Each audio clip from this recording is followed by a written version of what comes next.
Hello दोस्तों, आप सबको राम राम। और फिर से आपका स्वागत है हमारे चैनल पर। जैसा आप लोग देख रहे हैं, आज का टॉपिक है क्या भारत एक धर्मनिरपेक्ष राष्ट्र है। ये सिर्फ मेरा दृष्टिकोण है। आप लोग इससे कितना सहमत हैं नहीं हैं बिल्कुल बता सकते हैं। तो चलो इसी पर देखते हैं कि एक्चुअली में हमारा जो देश है अभी 2023 में क्या वास्तव में ये धर्मनिरपेक्ष है या नहीं। तो मैंने 4-5 स्लाइड है मेरे बनाए हुए, क्योंकि यहाँ पर कुछ डेफिनेशन वगैरह की ज़रूरत पड़ेगी अपने पॉइंट को रखने के लिए। वीडियो मैं 10 मिनट के अंदर ही रखना चाहूँगा, इसलिए बहुत ज़्यादा डिटेल में नहीं जाने वाला हूँ, लेकिन एक पर्सपेक्टिव की कोशिश करूँगा कि दे सकूँ अपना पर्सपेक्टिव। तो सबसे पहले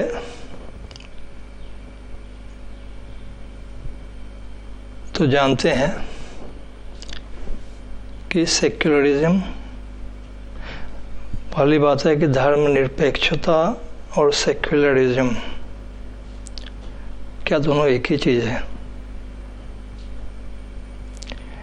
या दोनों में कुछ अंतर है। तो सेक्युलरिज्म का डेफिनेशन एज पर गूगल, ये आपके स्क्रीन पर है, इसमें आप देख सकते हैं।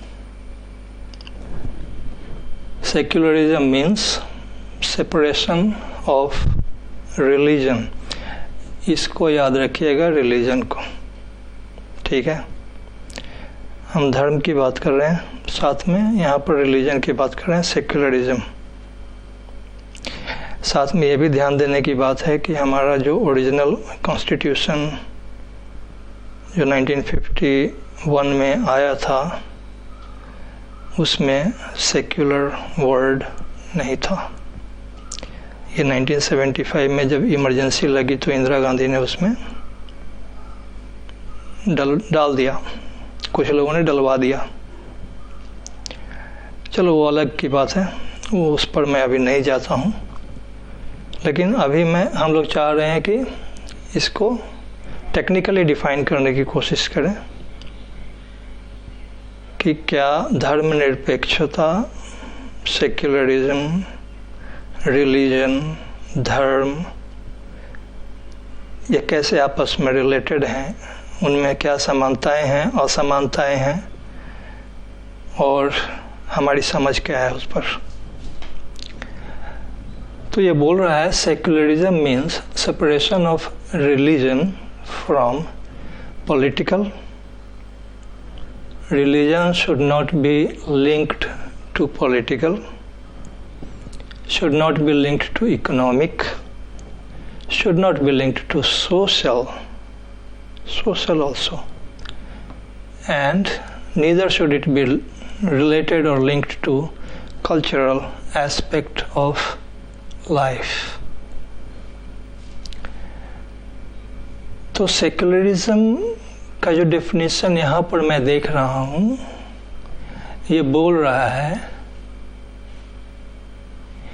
कि जो सरकारें हैं, जो स्टेट है, उनके जो डिसीजंस हैं, चाहे वो पॉलिटिकल डिसीजन हो, चाहे वो इकोनॉमिक डिसीजन हो, चाहे सोशल डिसीजन हो, या कल्चरल एस्पेक्ट से रिलेटेड डिसीजन हो, इसमें रिलीजन कोई भी इन्फ्लुएंस नहीं रखता है। रिलीजन का कोई रोल वहाँ पर नहीं आता है। आगे क्या बोलता है, religion being treated as a purely personal matter. ये आपका एब्सोल्युटली पर्सनल मैटर है कि आप किसकी पूजा करते हो। ये रास्ते पर दिखाने की चीज़ नहीं है।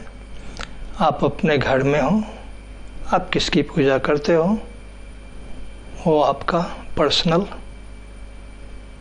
मैटर है। जैसे पति पत्नी के बीच का जो रिश्ता है एब्सोल्युटली पर्सनल है। इसका मतलब नहीं है कि आप रोड पर जा कर के फिजिकल रिलेशनशिप बनाना शुरू कर दें, नहीं कर सकते हैं। वो पर्सनल है, वो आपके घर के अंदर की बात है।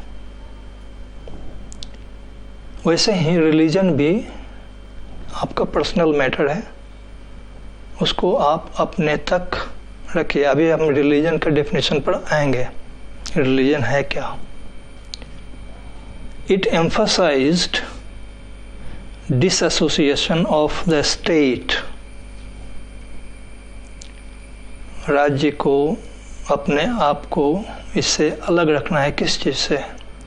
From religion. So religion से अपने आप को अलग रखना है। किसको? राज्य को, मतलब सरकार को। And full freedom to all religions. सरकार की यह भी रिस्पॉन्सिबिलिटी है कि कोई भी रिलीजन हो, किसी रिलीजन को मानने वाला हो, उसको पूर्ण स्वतंत्रता मिले अपने रिलीजियस प्रैक्टिसेस के लिए। ठीक है। And tolerance of all the religions. The state must be tolerant to all the religions. और secular state we are talking about. हम लोग बात कर रहे हैं एक सेक्युलर राष्ट्र की, जिसमें ये सारे गुण होने चाहिए। क्या क्या गुण हम पर दिखा रहा है? कि रिलीजन का कोई भी इन्फ्लुएंस, प्रभाव सरकारी कामकाज पर, सरकारी फैसलों पर या सरकार के व्यवहार पर नहीं दिखना चाहिए। चाहे सरकार का व्यवहार पॉलिटिकल हो, इकोनॉमिक हो, सोशल हो, कल्चरल हो, या कोई भी और एस्पेक्ट ऑफ लाइफ हो, वहाँ पर religion has to play no role. Or you can say religion has no role to play. The state must also be tolerant to all religions and its followers. ये हो गया secularism की बात हो गई. अब थोड़ा सा देखते हैं कि ये रिलीजन चीज़ क्या है. आखिर रिलीजन कर रहे हैं तो है क्या. धर्म पर हम बाद में आएंगे और धर्मनिरपेक्षता पर बाद में आएंगे, क्योंकि सारे कांग्रेसी और सारे कम्युनिस्ट धर्मनिरपेक्ष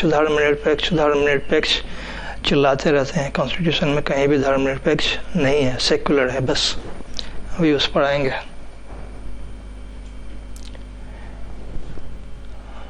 ये ऑक्सफोर्ड डिक्शनरी का डेफिनेशन है रिलीजन का. क्या लिखता है? The belief in and worship of. Belief in and worship of a super human power और पावर्स, स्पेशली अ गॉड और गॉड्स. ये बोल रहा है रिलीजन के बारे में. ठीक है. और भी डेफिनेशंस हैं इसके, जिसमें a particular system of faith and worship. तो रिलीजन क्या है? It's about faith and worship. ठीक है, a pursuit or interest followed with great devotion। चलो ये सब उतना रेलेवेंट नहीं है। ये सेकंड वाला जो है ना, ये बहुत इम्पोर्टेंट है कि a particular system of faith, system of faith, faith मतलब विश्वास, पंथ, a particular system of faith and worship, इसको बोलते हैं रिलीजन। इसका इन्फ्लुएंस सेकुलर स्टेट में, रिलीजन का इन्फ्लुएंस, कोई भी फेथ, कोई भी सिस्टम ऑफ बिलीफ और faith should not influence a secular state. हमारे किसी भी सरकारी कामकाज में ये जो फेथ या पंथ का प्रभाव नहीं होना चाहिए। तो सेक्युलरिज्म का मतलब कैसे बोल सकते हैं, फिर क्या बोल सकते हैं इसको? Secularism means it is talking about religion. ये सिर्फ रिलीजन की बात कर रहा है कि रिलीजन का कोई प्रभाव राज्य के प्रशासन में, उसके सोच में, उसके व्यवहार में नहीं आना चाहिए। और रिलीजन क्या है? रिलीजन है अ सिस्टम ऑफ फेथ, जिसको हम पंथ बोल सकते हैं। उदाहरण के तौर पर कबीर को मानने वाले को कबीर पंथी बोलते हैं, तो उसको एक रिलीजन बोल सकते हैं। बुद्ध को मानने वाले को बुद्धिस्ट बोलते हैं, तो उसको एक पंथ बोल सकते हैं, बुद्ध पंथ। बुद्ध ने जो बोला उसके पीछे जा रहे हैं आप, उसको फॉलो कर रहे हैं। क्रिश्चियनिटी, क्राइस्ट के पीछे फॉलोअर्स हैं सारे, वो एक पंथ है, रिलीजन है। जैनिज्म पंथ है, एक रिलीजन है। सिखिज्म, गुरु गोविंद सिंह और बाकी के जो 9 गुरु हैं, उनको फॉलो करते हैं, उनके टीचिंग्स को, तो ये रिलीजन है, पंथ है। इस्लाम पंथ है, एक रिलीजन है। हिंदुइज्म क्या है? क्या है? हिंदुइज्म पंथ है ही नहीं, ये तो सभी पंथों का संगम है। यहाँ पर सिख भी हिंदू है। कहाँ से आए हैं Sikh?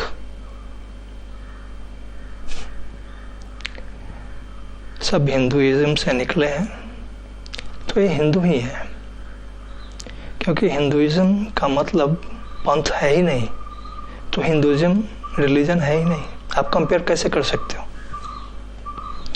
You cannot compare Hinduism with any religion, because Hinduism is not a religion. Hinduism एक धर्म है। अब धर्म पर हम आएंगे, लेकिन पहले देख लेते हैं कि रिलीजन में ये सारे आ जाते हैं। शैव पंथ है हिंदुइज्म के अंदर, आपको शिव को मानने वाले को शैव बोलते हैं, विष्णु को मानने वाले को वैष्णव बोलते हैं, कृष्ण को मानते हैं। उसके बाद अपने अपने हैं, कोई देवी शक्ति को मानते हैं, सब हिंदू हैं। पंथ अपने अपने हैं, कोई हनुमान भक्त है, कोई सा भी भगवान को मानता है। ये कंप्लीटली पर्सनल है, इट इज एब्सोल्युटली पर्सनल। आप किसी को भी मत मानो, दैट इज योर चॉइस।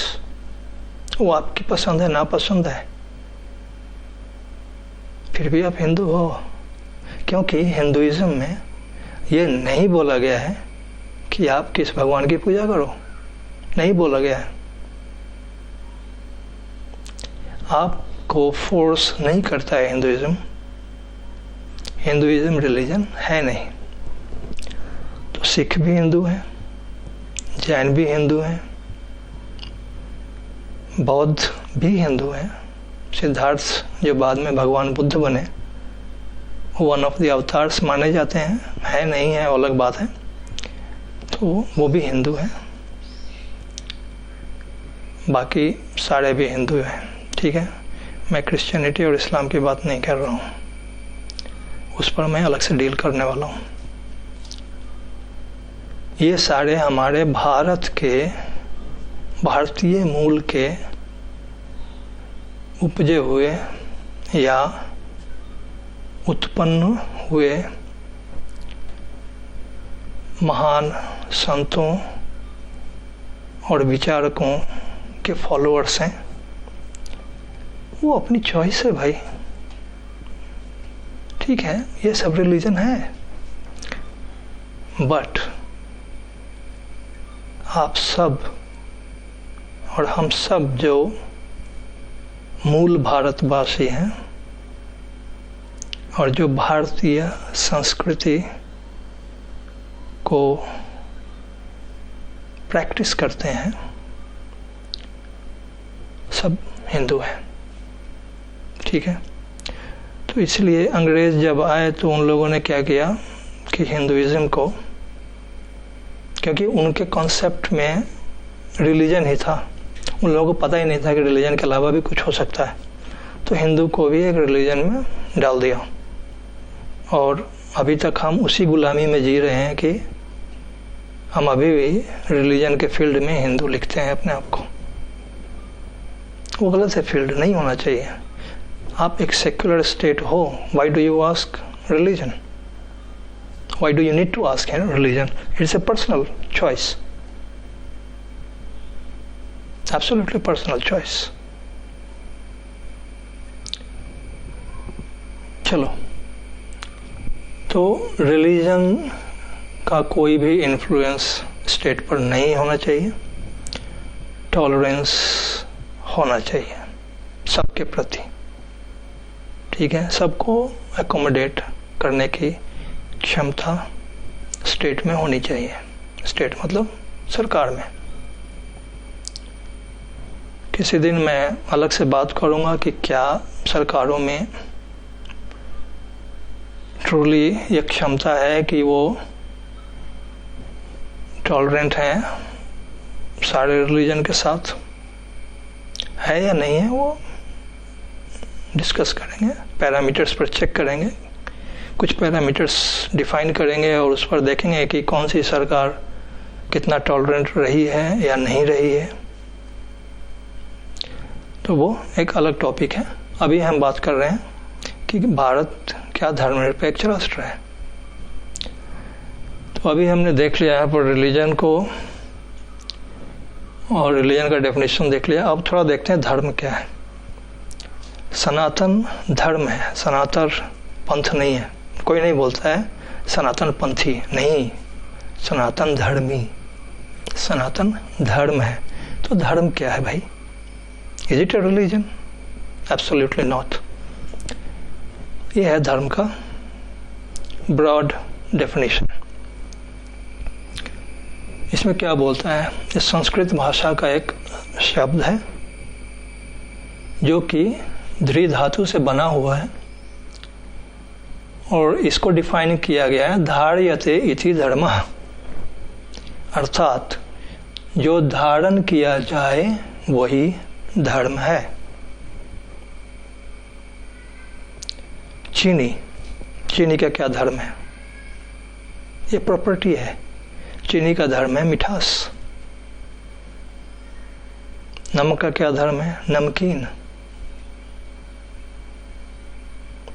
पानी का क्या धर्म है? ट्रांसपेरेंट है, पारदर्शी, तरल है, ऊपर से नीचे की तरफ बहेगी, जिस बर्तन में रख दो वो उसके आकार में आ जाएगी। ये सब धर्म है। पानी का अपना कोई विशिष्ट स्वाद नहीं है। तो धर्म, एक सांप का क्या धर्म है? वो डंक मारेगा, ठीक है, सांप का धर्म वो है। हमारा क्या धर्म है? चलो, धर्म की परिभाषा के संबंध में बात करें तो केवल मानव धर्म सबसे श्रेष्ठ धर्म है। मानव धर्म की बात हो रही है। मानव एक प्रजाति है, इसमें हिंदू मुस्लिम, हिंदू को हटा दो क्योंकि मैं हिंदू के बारे में ही डिस्कस कर रहा हूँ, तो बाकी जो पंथ जितने भी हैं उससे फर्क नहीं पड़ता है। मानव मतलब मानव, जो भी आप डिफाइन करें मानव को। तो मानव धर्म सबसे श्रेष्ठ धर्म है। किसी दूसरे को पीड़ा नहीं पहुंचाना धर्म है। इसमें ये नहीं बोल रहा है कि इस भगवान की पूजा करो आप, नहीं, किसी को पीड़ा नहीं पहुंचाना धर्म है। ये आपको हिंदुइज्म बताता है। धर्म का मूल सिद्धांत प्राणी को धर्म से जोड़ता है। धर्म से तात्पर्य जोड़ना है, टू यूनाइट, अर्थात प्राणी को ईश्वर से जोड़ता है। चलो ये थोड़ा स्पिरिचुअल हो रहा है, वो उतना इम्पोर्टेंट नहीं है। मैं बेसिक एक स्टेट के लेवल पर और एक सरकारों के लेवल पर इसका क्या इम्पोर्टेंस है और इसका कैसे उपयोग होना चाहिए नहीं होना चाहिए उसके संदर्भ में हम बात कर रहे हैं। तो स्पिरिचुअल पार्ट को आप थोड़ा सा इग्नोर कर सकते हो। धर्म से तात्पर्य अपने कर्म को निर्मल शुद्ध रखना, पवित्र रखना है। धर्म का विधान प्राणी स्वयं बनाता है। प्राणी स्वयं बनाता है, ये किसी स्पेशल पावर ने नहीं, बल्कि इवॉल्व होता है, मतलब ग्रो करता है शुरू से। ये लोगों ने, बुद्धिमानों ने मिलकर, संतों ने, सुधारकों ने मिलकर एक सिस्टम बनाया, धीरे धीरे धीरे धीरे डेवलप हुआ है। इसीलिए इसको सनातन बोलते हैं, जिसका कोई शुरुआत इसकी नहीं है, कोई अंत नहीं है। ये धीरे धीरे धीरे धीरे आया है। ऐसा नहीं है कि एक दिन कोई आ गया और शुरू हो गया, नहीं। धर्म कर्म प्रधान है। गुणों को प्रदर्शित करे वही धर्म है, ये इंपॉर्टेंट है। आपके गुणों को जो प्रदर्शित करे वो धर्म है। गुण मतलब लक्षण, मतलब कैरेक्टर। कैरेक्टर मतलब आप आदमी का कैरेक्टर जो, वो अभी का जो डेफिनेशन उस पर मत जाइए। कैरेक्टर मतलब एक आपका स्वभाव जो होना चाहिए एक आइडियल कंडीशन में, ठीक है। जैसे सदाचार ही धर्म है। तो ये धर्म है। हिंदुइज्म जो है सनातन का ही नयाकरण बोल दो आप, नया नाम दे दिया गया है इसको। तो सनातन धर्म है, ठीक है। सनातन धर्म मतलब एक बहुत पुराना इवॉल्व हुआ है सिस्टम, और इसमें लाखों साल का ज्ञान और एक्सपीरियंस छुपा हुआ है इसमें। ये कोई 1000, 2000, 10,000 साल की बात है नहीं। दुर्भाग्यवश हुआ क्या कि ये मुस्लिम आक्रांताओं ने हमारे नालंदा यूनिवर्सिटी को जलाया, तक्षशिला को बर्बाद किया। यहाँ पर हमारे सारे जो नॉलेज बेस थे सब वहीं पर थे, सब जलकर राख हो गए। गिने चुने बच गए हैं, उसको भी जर्मन और विदेशी लोग लूट करके लेके गए हैं, और वो लोग उसको स्टडी करके, संस्कृत को, हमारे ग्रंथों का स्टडी करके बहुत ग्रो कर रहे हैं। उनके म्यूजियम में आपके ग्रंथ मिलेंगे। वो टॉपिक नहीं है अभी का। तो चलो धर्म की बात हो गई। तो हिंदुइज्म धर्म नहीं है, सॉरी, हिंदुइज्म पंथ नहीं है, यह धर्म है। हिंदुइज्म कोई रिलीजन नहीं है। सभी क्रिश्चियनिटी और इस्लाम को छोड़ करके बाकी जितने भी पंथ हैं वो सब पार्ट ऑफ सनातन धर्म है, क्योंकि इसी संस्कृति से पैदा हुए हैं, इसी मिट्टी से पैदा हुए हैं। इस्लाम, क्रिश्चियनिटी ये इम्पोर्टेड फेथ हैं। वो उनका हमारे भारत की संस्कृति, भारत के कल्चर, भारत के सिविलाइजेशन से कुछ भी लेना देना नहीं है। इसलिए उनका जो है एसोसिएशन या उनका डिवोशन, जो फॉलोअर्स हैं इनके,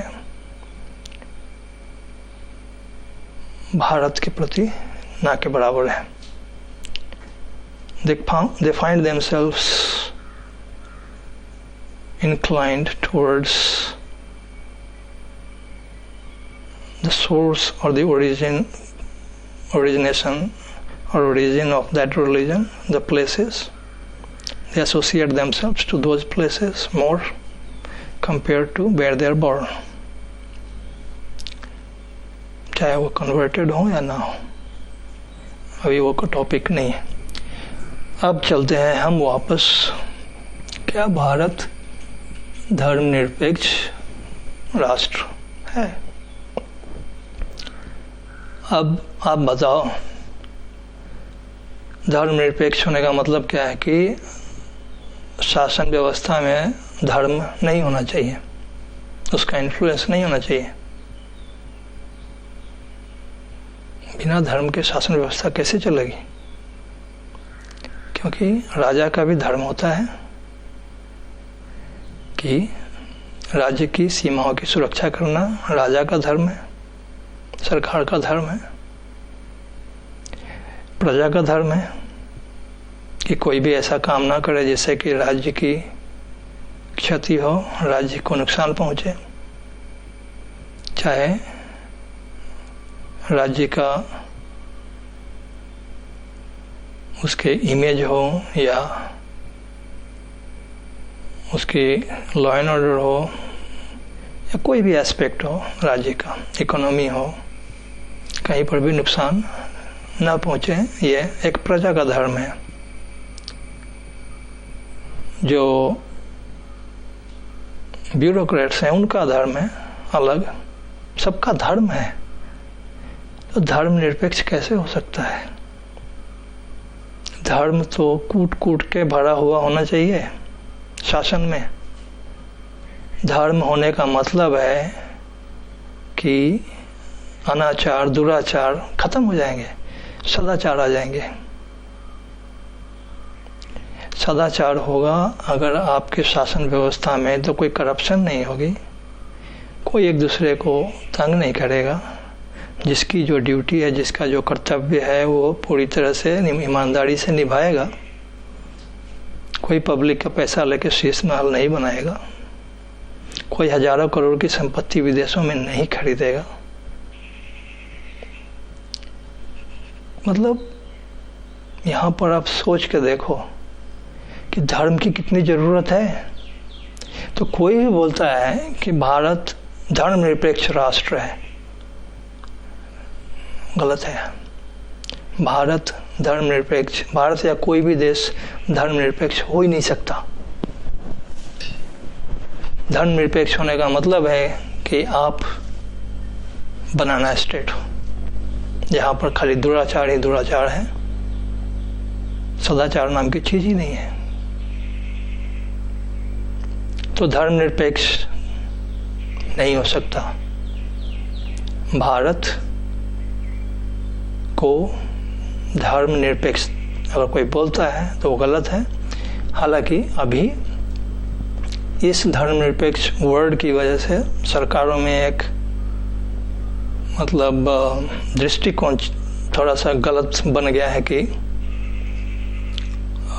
हिंदुइज्म को लेकर के भी बहुत जैसे नीतीश कुमार और ये लालू के 2 बच्चे हैं, ये निकल पड़ते हैं, चंदन लगा लिया है। एक छोटा वाला बेटा लालू यादव का तो सोचता है कि वो संत बन गया है, बेवकूफ़, उसको इतनी समझ नहीं है। बोलता है कि हम कृष्ण के वंशज हैं। अरे कृष्ण भी विष्णु के अवतार थे, राम भी विष्णु के अवतार थे।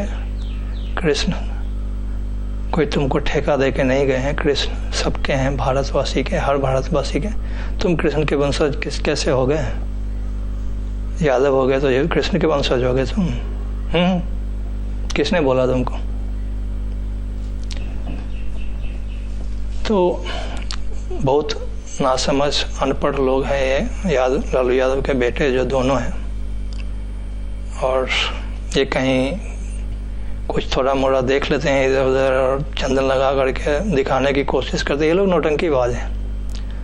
ये लोग अपने आप को कुछ भी, कभी टोपी पहन लेंगे, मुस्लिम दिखाने की कोशिश करेंगे, इफ्तार रखेंगे, क्योंकि इनको वोट चाहिए। इनको किसी चीज़ से मतलब नहीं है।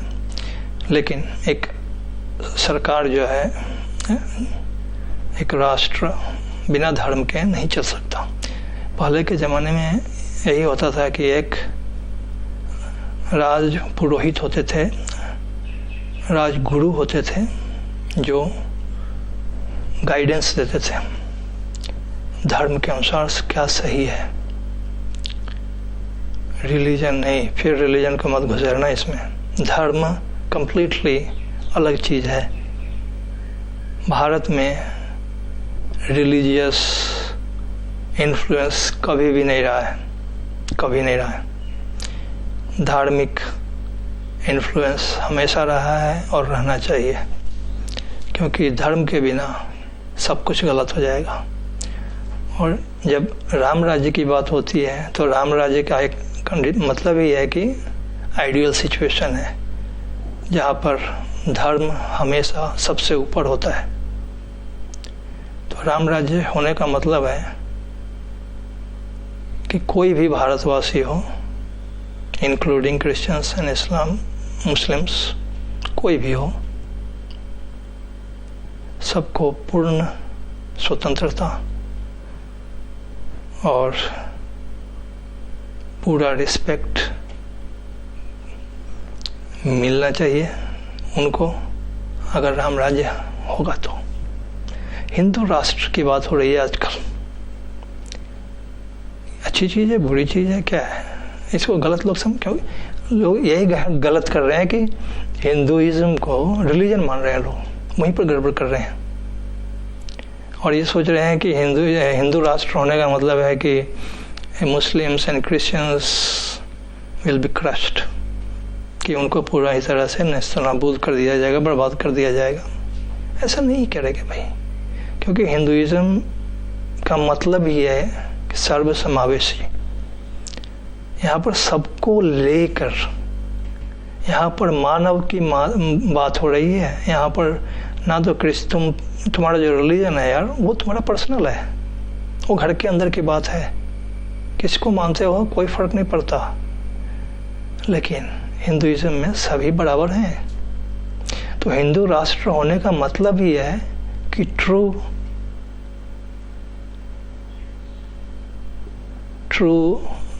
धर्म की स्थापना और ट्रू सेक्युलरिज्म। सेक्युलरिज्म एक्चुअली बोल नहीं सकते, सेक्युलरिज्म बड़ा थोड़ा सा वेग वर्ड है, और इसको क्योंकि वेस्टर्न डेफिनेशंस हैं सारे, जो हमारे ऊपर फिट बैठते ही नहीं है। हमारा कॉन्सेप्ट कम्प्लीटली अलग है। इसलिए हिंदू धर्म का मतलब ही है कि यहाँ पर सभी वेलकम है ऑल द टाइम। और इसलिए ये लोग आ पाए भारत में, जो भी आया उसका स्वागत किया गया यहाँ पर, और उन लोगों ने धोखाधड़ी किया। हिंदुइज्म में तो युद्ध भी जो होते थे पहले, हमारे सूर्योदय के बाद और सूर्यास्त के पहले, इतना ही समय था। रात में सब बात करते थे, आपस में मिलते थे, दुश्मन भी। तो एक नियम से होते थे हर चीज़, धर्म के अनुसार, नियम से। लेकिन जब से ये आक्रांत आया, लोग आए, क्योंकि इनके यहाँ तो धर्म का सिस्टम था नहीं, बस वो लोग रात में ही धोखा दे के मारना शुरू कर देते थे। चलो, तो कोई भी अगर बोलता है कि भारत एक धर्मनिरपेक्ष राष्ट्र है, वो गलत है। धर्मनिरपेक्ष नहीं हो सकता। भारत क्या, दुनिया का कोई भी देश धर्मनिरपेक्ष नहीं होना चाहिए और होता भी नहीं है। पंथ निरपेक्ष जरूर होना चाहिए, क्योंकि एक राज्य या राष्ट्र की जो सरकार है, उसका कर्तव्य है कि वहाँ के रहने वाले हर नागरिक की बराबर से देखभाल की जाए, उसके सभी नागरिकों को बराबर का हक मिले। एट द सेम टाइम हर नागरिक का कर्तव्य है कि ऐसा कोई भी काम ना करे जो राष्ट्र के खिलाफ हो।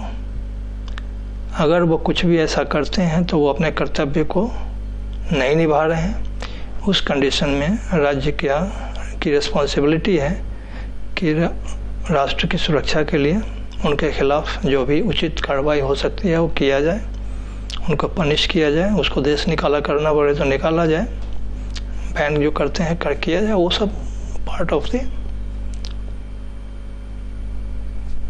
गवर्नमेंट वर्क, एग्जीक्यूटिव जॉब है ये पूरा, जो वो अपना करेंगे।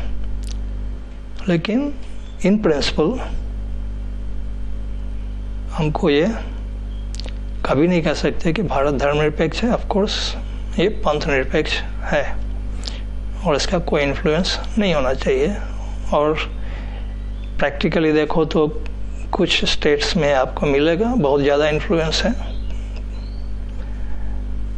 जैसे वेस्ट बंगाल है, वहाँ पर मुस्लिम्स का बहुत ज़्यादा इन्फ्लुएंस है। कांग्रेस की कहीं भी सरकार हो, मुस्लिम्स का बहुत बड़ा इन्फ्लुएंस होता है। सुप्रीम कोर्ट के अंदर बहुत ज़्यादा इन्फ्लुएंस आ गया है। तो अलग की बात है, वो कभी और बात करूँगा उस पर। सुप्रीम कोर्ट पर तो एक बनाना है मुझे वीडियो, प्रॉपर वीडियो, क्योंकि वहाँ पर भी बहुत सारे कम्युनिस्ट माइंडसेट वाले भर गए हैं और वो लोग भारत को बिना जाने, भारत के बारे में कुछ भी जाने बिना ऑक्सफोर्ड एंड विदेशी यूनिवर्सिटीज़ वगैरह से पढ़ के आते हैं। वहाँ से अपने कल्चर, अपने सिविलाइजेशन, अपनी संस्कृति के बारे में ज़ीरो नॉलेज रखते हैं और उल्टा पुल्टा फैसला देते रहते हैं। तो उस पर किसी और दिन मैं वीडियो बनाऊंगा। तो कंक्लूड करते हैं इसको कि भारत धर्मनिरपेक्ष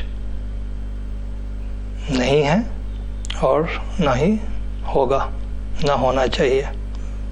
अलबत्ता पंथ निरपेक्ष जरूर होना चाहिए और कुछ हद तक है।